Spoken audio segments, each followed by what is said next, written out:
Manito. ¡Ay, merengue! Muy bien. Oh. Manito, párate. Estaba dormido ahí en el suelo, manito. ¿Qué pasó? Parece que se lo lleva el motoconcho. Mierda, si yo tomé un motoconcho, me acuerdo.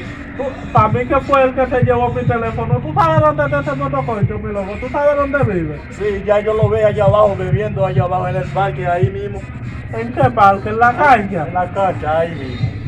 Cóntale, mi loco, vamos para allá, vamos para allá. Hay que darle unos golpes con ladrón ese motoconcho. Párate. Coronado con esta vaina aquí, con esta plantilla. Ese mismo Pero es mi que se- teléfono, compadre, mi teléfono. ¿Pero qué sé qué?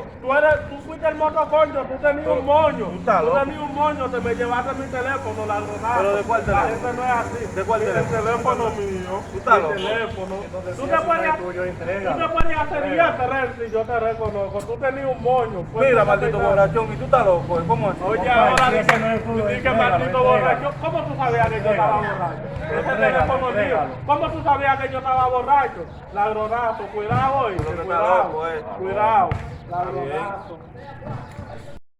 Coño, loco. Diablo, ¿por qué yo no vendí ese maldito teléfono del diablo? Ahora perdí mi pasaje y perdí el teléfono. ¿Qué vaina el diablo, loco? No, hombre.